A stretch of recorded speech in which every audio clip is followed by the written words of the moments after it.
Hello and welcome to the Josh Till's Coaching Podcast that we don't really call a podcast because I hate the way that Josh Till's Coaching Podcast sounds. I am still spitballing some new names. I think I've come up with one that I quite like. There's a couple that I quite like, but I need to do a bit of research to see if they're already taken. I reckon one of them is already taken, but we're not too sure. Anyway, I don't really like Josh Till's Coaching Podcast. I don't really think it has a good ring to it. But yeah, instead it's just me talking to a camera, talking to a microphone in my living room, which is actually a big absolute mess over here, but you won't be able to tell that either because you're just listening on audio or because you're watching and I've positioned the camera in such a way that you can't tell how much of a heap and a sty my flat is currently in. So that's kind of the first introduction out of the way, quick sort of 30 seconds or so. We are here for episode 6, and I'm actually recording this before I record episode 5 with Tom Sparks, but I'm planning to sit down with him this Thursday, and I'm releasing podcasts on a Monday, so you'll actually see this in like 2 Mondays time, and I'll actually be away. I believe I'll be in Yorkshire when this goes live, having a bit of a holiday, so really excited to do that, and hopefully me and Tom and everyone who's listening is really kind of pleased with how episode 5 came out, with Tom being my first guest on this podcast, and hopefully kind of real deep dive, longer, more of a podcast, as opposed to me just waffling into a camera for 35 minutes.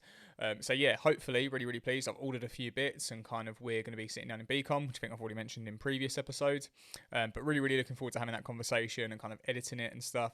I want to keep throwing more and more resources at these podcasts. I've got the next couple of guests lined up as well, Luke Barden, Simon Dutton, and then we've got a female guest that's going to be on the show as well. Oh, we're going woke. It's not really woke, is it, to have a female? Like, no, I don't know why I even say that. But yeah, we've got a female guest that's coming on, and I'm actually excited about that as well, just to kind of shake up, and like someone who's not in the fitness industry as well. So yes, that's going to be really good to have them on the podcast, on the show for an episode. We're going to talk about 3 things today. We're going back to 3 topics for this one today, which I think is like a bit of a throwback all the way to the first episode. I say throwback. Can you really say throwback when you've only done 6 episodes? Yeah, we're still very much in like the ironing out the creases and kind of like going through the teething issues of this. Like everything's a first, most things anyway. But yeah, so we're gonna go back to 3 topics today.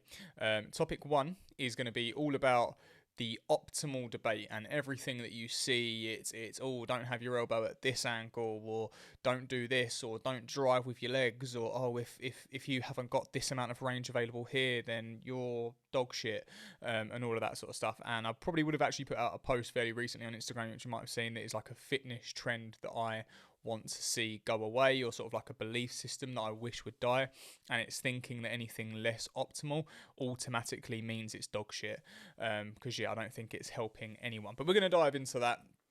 The second thing that we're going to touch on is going to be all about progressions and regressions. I really love progressions and regressions, working in the exercise, health and fitness industry for coming up to 9 years now. I'm fascinated just by the sheer amount of progressions and regressions there are, different kinds of progressions, different types of progressions. When do we progress? When do we regress?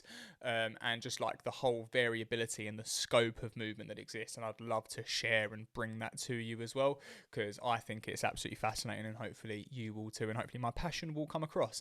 And that's the whole point of these podcasts ultimately, is to share my passion and hope that someone latches onto it, and says that Josh seems like an alright guy, I'm going to follow him some more and hopefully seek out his advice, even though I'm still learning and probably won't ever stop. So that's going to be topic number 2, all about progressions and regressions. And then topic number 3 is going to be all about the nature versus nurture debate, right? And I think this is going to be a really interesting conversation. I want it to be a conversation. It's just me talking to a camera. It's not a conversation. Let's make that very clear first and foremost. But I would like it to turn into a conversation, right? So I would like it to be that potentially you hear my views on this and then think, oh, that's quite interesting, but what about this? And oh, how about this? And potentially you message me. I would would love to hear some messages saying, hey, I listened to the podcast, or some comments if it's on YouTube or whatever, saying, hey, I listened to that episode and think your views are quite like this, or quite narrow-minded, or quite open-minded, or stretching a bit of a stretch of the imagination, or whatever it might be. Have you considered this? Have you considered that? That would be really, really cool. So yes, if you ever want to kind of go into that. I'm hoping to not talk too long on each topic. I think I say that every episode though.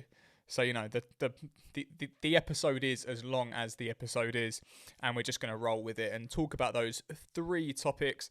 However long it turns out to be is however long it turns out to be. By all means, listen to this on 1.2, 1.5, 2 times speed potentially. I know I talk quite fast, but I do waffle as well, so you might need to wade through a lot of the shit that I say. I am trying to get better at it. Every time I listen to these episodes, I do 3. I'm starting to do 3 things. I'm starting to listen to it just without watching the visual, and I'm just trying to see how do I sound. And then I'm watching it without any audio and seeing what are my mannerisms like, and what's my kind of pace like, and how much passion am I bringing in. Mainly to see, like, sometimes you can watch these things back and listen to these things back and go, oh, that doesn't look or sound like me. And it's like, no, like if we're being objective about this, that is definitely how I look and sound. And so I have to be aware of that. And then the third thing that I'm doing is I get a transcription of the audio and I just read through it and I highlight all of the filler words, all of the ums, all of the ahs, all of the pauses. I don't necessarily mind a pause. I think a pause is fine. But any ums, ahs, things that make me come across a little bit like they jeopardize the credibility of what I'm saying, I do think. Even though it's perfectly normal when we're just having a chat, this is a very informal conversation, but I would like to be aware of the amount of filler words that I'm using. You don't really need to know this. Why am I going on? Again, this is something that I think that the overall feel of the show needs to improve. I don't need to share every aspect of it, even if you are quite interested. That's very sweet of you to kind of be patient with me, as hopefully these episodes get better and they evolve. And that's kind of my whole ethos is let's, anything we do, if each one can be slightly better than the one before, then that would be awesome. So that's kind of where we are. And I'm going to pause quickly just to check that we are recording on the camera, because otherwise this has been a whole fucking waste of time. We are recording on the camera, that's great. So we can continue on, and then with that introduction out the way, we can go straight into topic number 1, which is all about being optimal, and how optimal's a really strange word. Do you not think? Like just that its preface, it's thrown around so loosely now. It is really, really just it has taken over, especially in health and fitness. We look at nutrition and we look at videos on Instagram and TikTok and YouTube shorts, and it's people in supermarket aisles going, don't get this one, grab this one's more optimal, or this one's better for you in this sense, in this capacity. And it's like, fucker, you don't even know me. You don't know any of the struggles that I have, any of like the predetermined health like conditions that I have, what my life looks like, and you're saying that I need to choose one food over another. It's just so like cutthroat and so black and white, and it disregards any grey that sits in between those black and white stances. And we see the same thing in training as well. It's if your elbow is at this angle, or don't let your hip shift forward and back, and you need to have this much range available at one specific segment of your spine, and that's down to your multifidus, and this is what optimal movement looks like. And I am so far away from that. I think that perfection is I want to use the word dichotomous, even though I'm not sure that is the right word, but we're going to roll it like the more you chase optimal and perfection, I think the more it just gets in the way of you executing the thing. And we mentioned this on an earlier podcast where I was saying that all it seems to do is add more confusion and more sense of fragility because we're so confused. It's like, oh, well, I can't do that because it's not optimal. I think it was episode 1, and I took a soundbite of it and I posted it online as well. But I think that's really, really relevant, and something that we really need to be aware of is that if we are constantly saying, don't do this, do perfect instead, It just gets in the way of any action being done and any consistency being built up. Like, maybe let's just start with getting started. Getting started is optimal enough. No matter what level you come in at, just getting started is enough for me. If someone messages me and says, I would like to get started, I will meet you where you are at, because you're getting started. It doesn't have to be optimal right away. My whole ethos with a lot of the things that I put out, any content, any podcast, any like updates to the app, any updates to the onboarding hub, the whole ethos is, can it get a little bit better with each iteration? It hasn't got to be perfect. As much as I would like things to be perfect, and I think everyone would like things to be perfect straight away, that's perfectly normal. But ultimately, things don't have to be perfect right away. Things don't have to be optimal right away. Let's get started. Let's build some consistency. Let's get some skin in the game. Let's get some skin in the game. Let's get started. Let's have some adherence, some compliance, some consistency.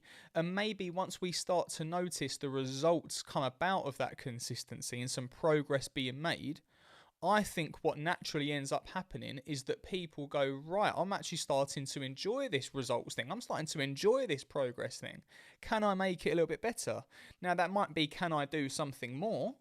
And I very recently put out a snapshot of a thread that I did, which was doing more with the view of it having more results, more progress.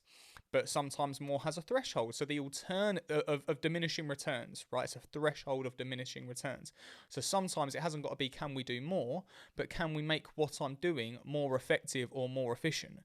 Maybe it's doing it in a more timely manner. If it's doing the shop or kind of sort of meal prepping, you're eating the same food, you're not eating any better. But if you're meal prepping, maybe you're saving yourself some time to make the access a little bit easier and to kind of free up some time for more training, or to kind of not feel like it's such a burden on the rest of your life when you're at work and you've got nothing to eat and you end up scrambling, or when you get home and you need to have some time with the kids, whatever it might be.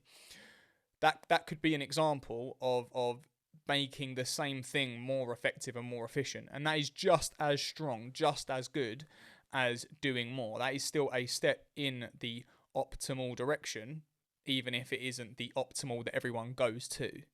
And I hope that that's starting to kind of come across in what I'm saying, is that there are so many ways to take steps in optimal. And this is another point, is what version of optimal do we go for? As I said earlier, you don't even know me, and you're saying that I need to be choosing this food choice instead of this food choice, or I need to do this movement instead of this movement, or this movement's a complete waste of time. And if your elbow is at this angle, then you might as well not even be bothering. I did a reaction video to Ramesh Ranganathan, a comedian, who pretty much spoke about this in terms of just congratulate me for being there. Don't tell me that if I'm doing a shoulder press like this, then I might as well be eating 10 kebabs instead. And it's a really funny video and a really funny observation on what health and fitness culture has become very recently. And I get it, there are creators who are out there who are trying to just be as polarizing as possible, and who are going down this rabbit hole of let's be optimal, and they already love it though, right? They are already in a place where they have started, they have seen some results and some progress from it, and they have gone, hey, I absolutely love this thing. I love training. I love getting my calories and my macros bang on, and choosing intelligent food choices, and making a bit of a game of how much food can I get in as little calories as possible, or how much weight can I lift in this exercise, and can I progressively overload this and that and the other. They already love it.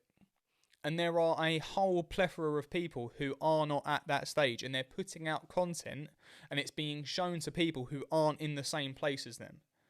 And so they can't help but feel confused, fragile, and like shit, because they're not doing the most optimal thing. But optimal isn't in reach for those people. You might be one of those people, you might not be, I don't know. But this is a really interesting thing for me, and something that I try to shout from any platform that will have me, whether it's Spotify, Apple Podcasts, YouTube, Instagram, TikTok, Threads, wherever, is we have to put your considerations at the foremost. This ties in with the stress podcast that we did a couple of podcasts back. It ties in with where are you at currently? Where do we want to be? And what does just starting look like? How can we remove any barriers just to make starting really easy? Let's get some skin in the game. Let's get some consistency, get some adherence, and then let's start to make improvements. I think that is really, really powerful. And there will be some people out there who come to me and they are really, really excited and passionate, and they are ready to throw the kitchen sink at it. I will rewrite my entire life and I will repurpose the entire way that I do things in order to see results. This is what I want, and I'm prepared to do whatever I need to do it. Absolutely fine. We can throw a bit more at it, and we can go quite aggressive if the time frame is quite short. We can say, right, well, we're going to chase optimal a bit more. But I think optimal in a movement sense, one, is really vague, because I can say what's optimal, but when it's pushed online and it's pushed through TikTok and Instagram and YouTube Shorts, I don't know what you look like. I don't know what you move like. I don't know your biomechanics and your kinematics and your joint angles and your available range of motion and your stretch tolerance and all of these fancy things that we could look into from a one-to-one standpoint. Not that I'm trying to push one-to-one here, but we could look at all of those things and we could get, and like that would be optimal for you. That would be the most optimal thing ever. If we were to look at you individually and we were to measure your joint angles and, where does these fibers of the chest match up with this movement and la la la la, we could do all of that. That would be really fancy, and that'd be the most optimal thing ever, bro. But, but would it help you if you are not in a place where you need optimal? Do you just need to start? Do you just need to get some skin in the game and start to see some progress, start to see some results before we move the needle in that optimal direction? Yeah, really, really interesting debate. I can get very, very passionate about it. And it's equally, as a little caveat here, it's something that I've got lost in before. With regards to bodybuilding, even though I am not a bodybuilder, but I am very interested about muscle growth tactics, hypertrophy and building muscle. I'm really, really interested by that. And so you can go down an absolute optimal, like the deepest cavernous rabbit hole there is when it comes to optimal in the bodybuilding space and in the hypertrophy muscle growth space, because it is so much like there is such a biomechanical lens to it about what angle are you pressing and are you doing this and you're doing that, well you should be doing this instead, and blah, blah, blah. That's where the whole sort of optimal bro thing I think really comes from. But it's a really interesting I got lost in that for a little bit of a while, and I think you have to pull yourself out of it, because you can get lost in that, and like all of a sudden it takes you away from the main thing, which is just getting started and being consistent. Honestly, like consistency will get you, like consistency and intensity. That's the medicine. I'm going to steal an analogy from a bodybuilder, Joe Bennett, hypertrophy coach. Great source of information if you would like to know more about building muscle. But he says that intensity is the medicine and the volume is the dosage. And the dosage is the difference between medicine and poison. That's a different quote that I'm pulling from to add into this Joe Bennett quote. And I'm making it all my own, right? I'm pulling different things from all together and we're making it our own to kind of bring you the best thing. But I would go one further. Consistency and intensity, that's the medicine, right? If we were to liken those to taking some supplements, consistency is one supplement, intensity is another supplement. But then the volume at which we do it is the dosage of those supplements, right? And let's not necessarily use like we'll call it medicine, because I think the difference, the dosage is the difference between medicine and poison. And so if we go super strict and we go as optimal as possible, as consistent as possible, as intense as possible, then the volume is quite high of those two things, right? The dosage of those two things is very high. And if the dosage is very high, it's probably more poisonous and probably more ineffective to you and makes you feel like shit, makes you feel confused and makes you feel fragile, more so than it does helps you and gets you to where you want to be. I've waffled, I've rambled all about optimal for probably quite a while now. But I find it a fascinating conversation. It's probably something that I'll speak to with some other guests. I know it's something that me and Simon could probably talk about for quite a while. So I'm really, really excited to have that conversation with him soon, and go into that, because I think that we're going to get quite passionate and quite heated in that conversation. Not in a negative way. I think we'll be on the same page for sure. But yeah, I would love to know your thoughts and opinions on what I'm saying, if it resonates with you potentially, and if you've got lost in that optimal train before, or if you're currently there and you think, no, Josh, you've got it all wrong, like we do need to be doing things as optimal as possible right from the get-go. Why waste our time with doing things that we know isn't good for us or aren't the best for us? I would love to know. I'm happy to converse, happy to debate on those things, and happy to hear your insights as well. I would love it, in fact.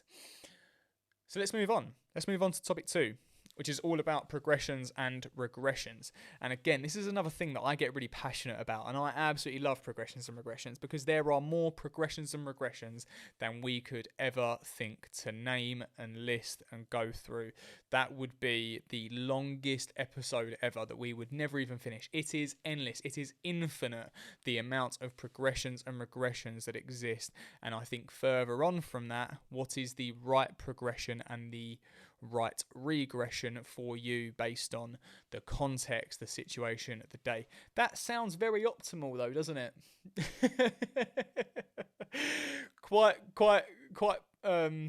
ironic, given that we've just probably done like 15 minutes talking about optimal, and then I'm going to talk about what's the right progression and the right regression for you in this context on this day with this pain or with this limiter and this barrier. That's quite optimal for sure.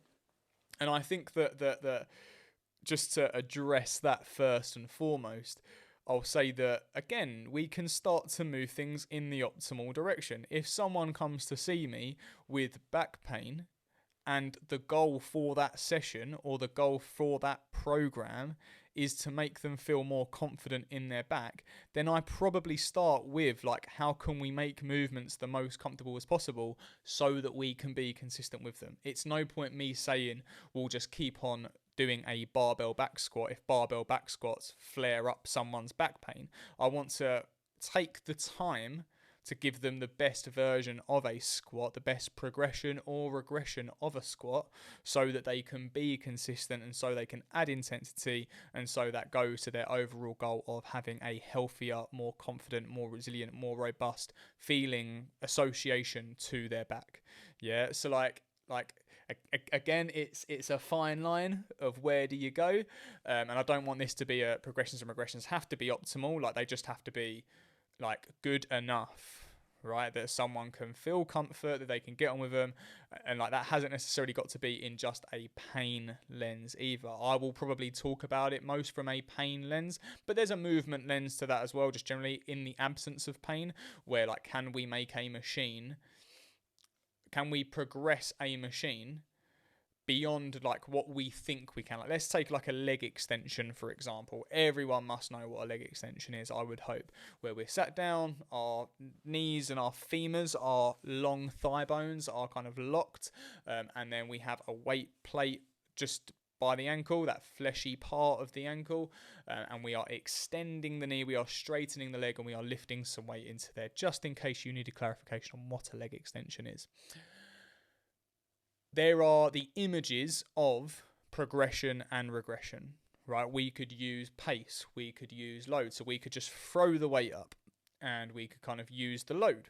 We could change the weight of the machine just as a way to progress or regress. Very, very valid, very, very easy way to get the right intensity, the right dosage, the right level of challenge for that person. I think this was an interesting thing that I was listening to earlier, was when it comes to being engaged and kind of feeling fulfilled in anything that we're doing, there's a challenge skill gap that needs to be met, where it needs to be challenging enough for the level of skill that we currently have. If that gap is too big, then we just feel quite anxious and quite overwhelmed, and it might lead to us being more procrastinators or putting off the thing that we want to do. Versus if that gap is just big enough where we feel like it's in reach, then we are more inclined to work towards it and to really throw ourselves at it and to invest and to try and get better and better and better. So that's one thing that progressions and regressions I think need to be used for, is to move that challenge skill gap together. Because let's again take that same person with lower back pain who has pain or flare-ups when they squat. Potentially the challenge skill gap is a bit too big and they just feel frustrated that they can't do a barbell back squat. Versus if we add a regression in and then we start to move that challenge skill gap closer together, maybe they feel more compelled and more engaged and more fulfilled by doing squats with the absence of pain, that they can consistently do it, they can throw intensity at it, and then as the skill increases, we can increase the challenge of it as well. That I think is a really useful way to use progressions and regressions. And I'm kind of going off script a little bit here because I mainly want to talk about like movement variability and how every movement. I actually went off on a tangent before then. Sorry. Let's go back to the leg extension example. There is the image of the things that we could change. Sorry, my voice went a bit there. There's an image of what we think we could change. And so like the most common examples of progressing or regressing a leg extension might be changing the weight of the machine or changing a band if we're doing a resistance banded version. It might be changing the pace or the tempo. Maybe we add a hold into the top of that movement where it is most challenging. Excuse me. It might be going single leg instead of unilateral, single leg instead of both legged, bilateral. That could be a progression. Maybe it's going from single leg to bilateral as a regression so we can produce more force into that. Those are kind of the common examples of progressions and regressions. But there's the uncommon variables that we could change. We could change the positions. We could add a little bit of a rotation into the leg extension, and that might change things biomechanically. Do people need to be doing that? Like, unless you're in the top 1.1% of people and you are specifically looking to target this division of your quadriceps or get stronger from a knee extension in hip internal rotation position, potentially not. That might come down to pain, that might come down to aesthetics, that might come down just to it feels really fucking nice and I just want to do it. So there's these common examples of progressions and regressions, which most people will know and most people will utilize, but then there's the uncommon variations of these progressions and regressions. And that's what I love. That's what you're going to see me get so passionate about when we can start to think, well, can we do this and can we do that? And what happens if we do this? How does that feel? Does that feel better, the same, the worse? How does it change the overall feel of the movement? I love breaking down movements and experimenting with different movement variations and seeing how it feels. I don't automatically know if a variation of a movement is going to be a progression or a regression or potentially the same level of challenge of intensity. But I love seeing it and I love experimenting. And I think that humbly, I think that's what makes me a good coach is that I love seeing the experimentation within these movements to kind of ultimately reach quite a nice challenge skill gap. I'm not scared to sort of break the mold of the common progressions and regressions or the common variables that we all know: load, pace, like distance and range of motion and those sorts of things that everyone will play with, but some of the ones that maybe other people don't play with. I think there's a lot of scope to progress and to regress, and this is what makes like movements go from here like to taking the blinders off. Like I think if we just stuck to the common movement variables, it would be like me training like this and stuff like that. But once we kind of open ourselves up and we take those blinders off and we see the whole landscape of every different variable that every different movement has, and we can layer those things on top of them, it just makes training really fun, I think, as well. And as I say, you can get that challenge skill gap right where it needs to be to have the most amount of effectiveness and keep people engaged and keep people fulfilled in their training. So it's something that I absolutely love and something that I explain to clients or prospective clients a lot of the time as well, is something called the spectrum of movement. So every movement, every exercise that we do has a spectrum. It exists on a spectrum. And that spectrum might be anywhere from Olympic level athlete, and if we were to take a squat, it might be overhead squatting 200 kilos with this, with that, in a certain position that they don't anatomically, structurally like, all the way to someone who's completely sedentary, doesn't even know what a squat is. My job, my role as a coach is to find where you exist on that spectrum and then give you the tools to gradually move up that spectrum. Not to say that we're ever going to get to the Olympic level athlete standard, because I'm not an elite level athlete, Olympic level athletes coach. That's not who I position myself to. That's not what I could do. That's beyond my scope of practice. Believe me, I know what I'm good at and I know what I'm not good at. And working with Olympic level athletes, I don't feel would be one of them. But that spectrum is there, and we have to be aware of it. And like sometimes the common progression is quite a way up that spectrum. And we need to, we want to chunk and slice that bitch up to as fine a progression as we can go. It's slithering. And I love finding what's the least amount of progression or regression that I can add that makes this achievable and challenging and fulfilling and engaging to the person that I'm working with, whether that's in a face-to-face setting or that's in an online remote setting. But it's something that I absolutely love, and I hope that you can see the passion that exists into it. I'm not sure that I'm doing it the most amount of justice in terms of explaining it and going through it, but this is something that I learned from Tom Sparks. He put me onto a course which was a certification in applied functional science, CAFS for short, with the Gray Institute, and Tom has done a fellowship in applied functional science. I'm sure that's probably come up already in the episode that we did, but fascinating when you look at all of these different movement variables, whether it's load, whether it's distance, whether it's direction, whether it's position, whether it's oh god, there are so many. Whether it's the driver's a really, really fun one, right? Like just where are the eyes going, or what's the thing that is driving us into this movement? Is it an ankle? Is it a knee? Is it a hip? And when we give that body part the attention to drive us into the position or the movement that we want to go into, it can change the feel of the movement altogether. Really, really fun one to throw around, and I like using drivers as one. If it's just looking to a certain spot, or it could be a head driver, or it could be a shoulder driver, it could be an elbow driver. Like if we were like going like into something.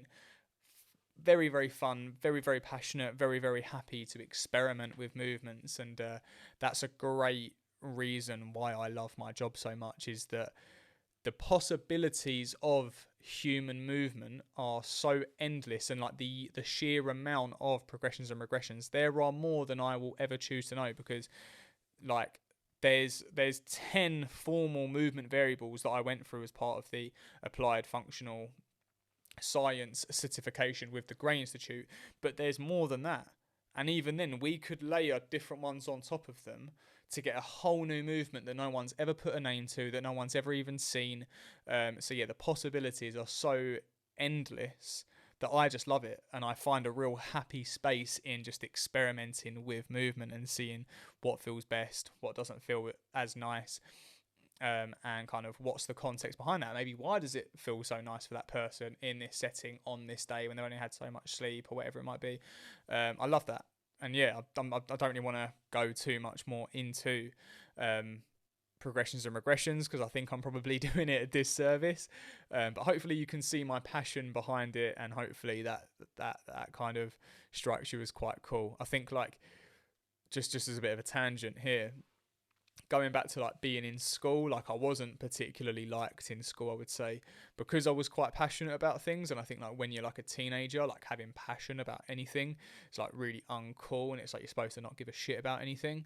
But when you're an adult, like having passion for something like gives you some substance, right? It's like you're just like horizontal, lying down, laid back, don't care about anything. Like it's good to have something that you are passionate about, and I'm so passionate about movement and making people feel the best that they can feel and empowering people to kind of reclaim their vitality and their love for training, their love for movement, and this expression of movement that we all have. Excuse me. This expression of movement that we all have available to us. I find such comfort and such joy in doing that, and that's where that passion comes from for me. So that's everything. Just that little segment there. That's everything from me on progressions and regressions. Let's go on to topic number 3 that I wanted to talk about today, the big 3, which was all about the nature versus nurture debate. And kind of like, these are all quite interesting topics. I probably could have done like one episode on each, but I kind of like sprinkling information. I'm like Salt Bay, but for the health and fitness industry, and I'm just sprinkling these insights of like what I find quite interesting and quite sort of engaging topics for me to think about when I'm just working in this industry. But the nature-nurture debate is a really, really interesting one. I think that a lot of the times, like, genetics get given a lot of power in the health and fitness industry. Like, that person's got amazing genetics, or we look at the top elite, the top 0.0001% of people, the LeBron Jameses, the Serena Williams, the Tiger Woods, the chess grandmaster, the painters, the Vincent van Gogh, I don't know, the Picasso, like whatever it might be. We look at the overall top elite of people, and we go, oh yeah, but like they were blessed, they were gifted, and for sure they were. They are at the top of the top elite, top of their field respectively, in their game, because they have a genetic advantage, right? But they equally worked their fucking arse off to get there and to stay there for as long as they have. And so like that's what I think is really interesting, is that we often hear nature versus nurture in terms of it has to be one or the other. Again, very black and white. Is it genetics, or is it the environment and our influences that we are brought up in? That's very black and white. But there is somewhere in the middle, and what I like to call nature via nurture. If you have the right genetics, you have the right genes for something, and you are brought up in an environment, or you are raised, or you have influence, or you were even just put into that environment. It hasn't got to be that you're brought up with it. It could just be that at 29 or 35 years old, you find something that you naturally start to, things just click. Yeah, I think most people find it a bit earlier than that, but some people don't, and that's absolutely fine. But you find something that just starts to click and starts to feel like, I'm pretty good at this, or I've got the prerequisite things to progress quite quickly at. Whether it's an understanding of the body, but that's when genetics find the environment that they can thrive in, they start to thrive.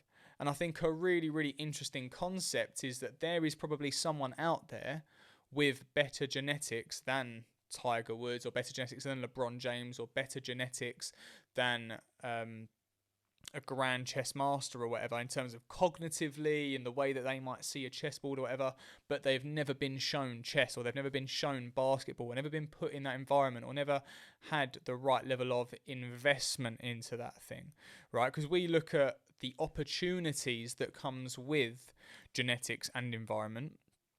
Like, let's take LeBron James, a fantastic basketball player, the peak of, like, the pinnacle of basketball in the modern era, I would say. He had the opportunities to be great, as well as the genetics to be great. 6'9", 270 pounds, what's that? It's like 120 kilos, I feel like. The opportunity to be fantastic, to be great at basketball. And he was equally put in an environment where he probably had investment into great teams, great coaches.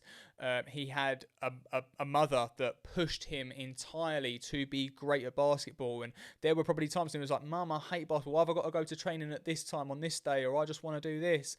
And he was pushed and encouraged to stick with the thing that he was naturally finding he was good at. Now, he might have equally been just as good of an NFL football player or any other kind of sport, like probably not hockey based on him, but he did grow up in Cleveland. It would have been called potentially like some hockey or whatever. When we look at like socially what kind of sports are prevalent, this is another thing that we're going to come into. This is probably the topic that's going to have the most amount of tangents, because my brain fires at like 110 miles an hour when it comes to this sort of thing. But there is a genetic component and an environmental component that go hand in hand together. There's a really fascinating book called Outliers by Malcolm Gladwell. It is incredible, and it looks at like the top 1% of people. Like, let's take a Bill Gates, for example, who started the kind of Microsoft company and like was designing these computers and these operating systems. While yes, he probably had the genes to make him incredibly smart, but he equally grew up in an environment that kind of challenged him to think a bit differently and to be a bit entrepreneurial. And he lived very close to it was like a research center, I think. I'm probably butchering the story, but he lived very close to a research center, and I'm pretty sure his mum like worked at the research center and was able to get him access to be able to like learn code on computers. Now we take that same boy and we put him somewhere else. Would he become the Bill Gates that everyone knows and that everyone reveres for like evolving and pushing the evolution of the computer industry as much as it has done to this point? Maybe someone else would have been that person. So there is like and like thank God that he enjoyed it. Right? Thank God that he enjoyed sitting at a computer screen and like learning about all of these things and going, oh, well, what if we do this and what if we do that? And like he dared to break the rules in some respects in certain categories with computing and technology. Like all of those things are shaped by, yes, his genetics, but equally his environment and the opportunities that were presented to him at just the right time. If that boy was born 5 years later, then like technology might have moved further on than what it already had done, and he might not have had that access. Or if he'd have been born 5 minutes earlier, maybe like he would have been into something else. There's a timing component which is almost like, dare I say it, luck. But we look at athletes as well. There's something in the book that talks about in the UK, if you are born at a time when you can be the oldest in your year group, let's say like you were born in July and you have the choice to either go into the earlier year and be the youngest in your year group, or you can go in like the later year and be the oldest in your year group. If you were the oldest in your year group, you have a statistical advantage over everyone else. So you're probably going to be the smartest, because when you're like 3, 4, 5, a year is a large proportion of your life. Right? And so you are going to be bigger than the other kids. You're going to be more cognitively aware of the other kids. You're going to be like a bit more powerful. So if you're doing certain sports or like even like more dexterity, your artwork, if you are more of a 5-year-old than a 4-year-old in your early years in primary school, will shape potentially the dexterity in your hand, might lead to better writing, better drawing, etc., etc. Now, how this might lend itself is that if you're born earlier in the year and you like playing football, proper football, not American football, then you're more likely to be chosen for like a football team because you are bigger and stronger than some of the other younger kids. So I think if you're born like September, October, November, you're more statistically likely to end up in the Premier League because you can trace it all the way back to when they were a young age. They have a bigger and more proportional advantage than some of the younger kids that were born in March, April, May. They are bigger, they are faster, they are stronger, they are more cognitively aware, and so at that age they get chosen for football teams. They get access to better coaching, better facilities, better this, better that. And that lends itself all the way through. Then they start getting better environment, right? So just the timing of when they were born and like genetics to a component lends itself to the environment and the opportunities that they are presented with to then go on throughout the rest of their life, depending on how much we make of it. With like, you can only do the best with what you've got, right? So does genes really matter? Do genetics really matter? Not so sure. And so like really, really fascinating book. I would recommend anyone to go and read it because it's been a while since I've read it and I'm probably butchering certain parts of the book from that perspective. But I'd recommend anyone to go and read it or listen to it. It's audio book as well. I think I listened to it when I was working night shifts in Tesco's during COVID. And yeah, I fell in love with it. And I think I listened to it again when I wasn't massively sleep deprived. but like the nature via nurture, like things aren't black and white in the same way that things aren't black and white when it's optimal or dog shit or it's progress or regress. Like the same things, there is a massive scope of grey area when it comes to, is it just genetics, is it just environment? It's nature via nurture. The genetics, when they are exposed when they're exposed to an environment, they will express themselves very, very well. And there's equally even more of a component, which is timing, who you know, the opportunities, that one person, like the fact that you enjoy it and that you feel engaged and fulfilled by it. Like there's someone who could probably beat Usain Bolt in terms of genetics, but they don't grow up in Jamaica where 100-meter sprinters are massively revered and it's the go-to sport that everyone wants to be a 100-meter sprinter in Jamaica. That like socio-culturally, that's not what they are aiming for. It might be that where they live, it's more of I want to be a YouTuber or someone on esports, and I want to be playing Fortnite. This like who knows, right? This is me waffling. But there is such a component of the environment that we're in, but put that person in Jamaica where there's such a socio-cultural environment, and like there's amazing sprinting coaches and like the meets, like look at videos of like a Jamaican high school 100 like athletics event competition. Like the 100 meters is driven, like everyone is waiting for the 100-meter event because they're like, this is what we're good at. Like absolutely fascinating when you look at geographically and socio-culturally what we have biases for. Probably the same in the UK for football, rugby, cricket, those sorts of sports, right? Depending on what you like the availability to go and find a football club in the UK at grassroots level is incredibly high. It's in the schools, it's on Saturdays, it's on the TV, it's marketed everywhere. Try and find like a good basketball team in the UK. Try and find a good NFL football team in the UK with the same level and standards as there are in the US. Totally different. So like there's so many branches and pieces to this that again I find really interesting, in terms of what makes you great at this thing. I think like coming back to health and fitness, when we look at like the evolution of health and fitness, like why did people go to gyms back in the 70s? What was it for?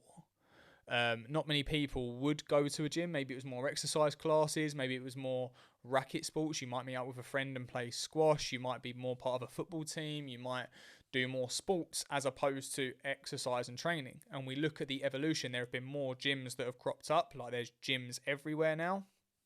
Our understanding of exercise has evolved in that time.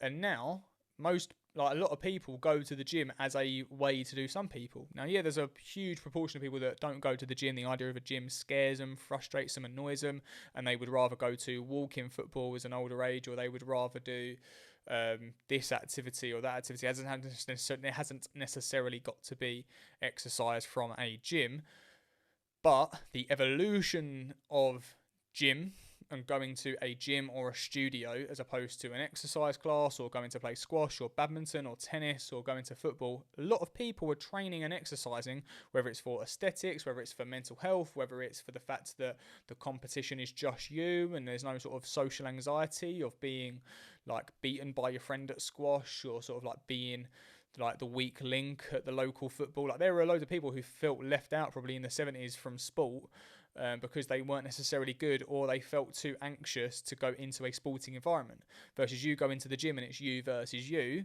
might feel more comfortable with that. Now we extrapolate that over 2023 versus the 70s where there are more gyms available and our understanding of health and fitness is totally different and what it can give you back.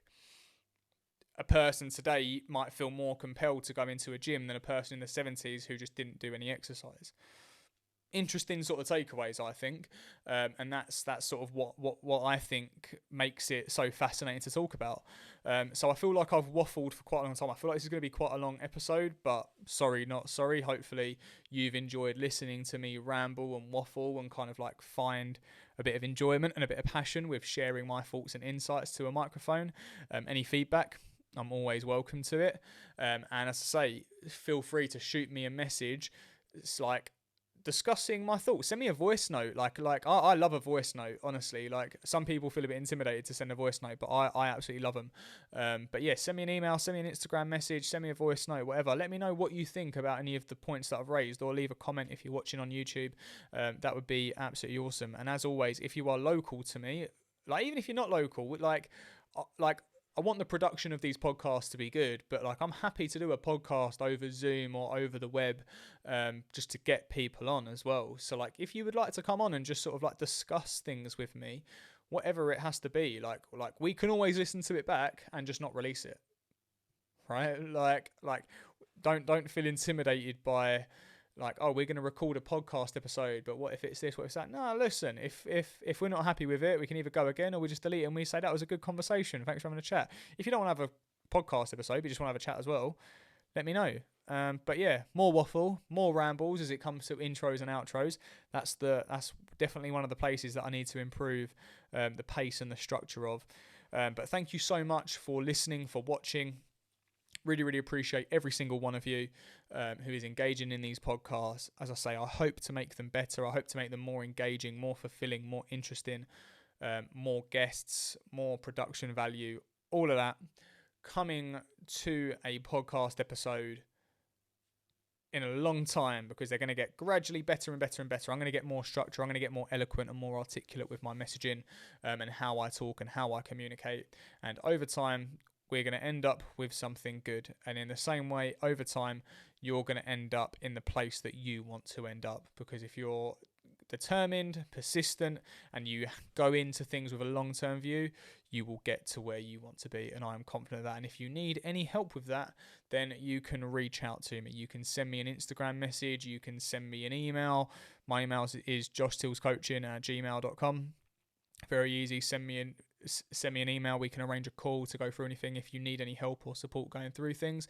I don't want to gloss over the fact that this podcast is here for you to get to know me a bit better, understand my points of view a bit more, and potentially, if you need some help, then know that it is there to you. Whether that, like from a training and nutrition perspective, I'm a personal trainer, personal coach, and student osteopath. That's the overall mission of this podcast. It's not to have a roaring podcast that gives me this or gives me that. It is to get in front of people, hopefully like yourself, to kind of think that Josh is all right, and I would love to get some guidance and some support off of him. So if you are even thinking about it, or it's kind of gone over your head, that like, if it's come into your head as that Josh seems all right, I'd like to have a chat with him, then please do, because I am more than happy, more than open to just have a chat. I love it. So thank you very much once and for all, and I hope you have an amazing day and keep crushing it. I will see you on the next one, which is going to be very, very soon, but going to love you and leave you. Take care. Have a good day. Peace.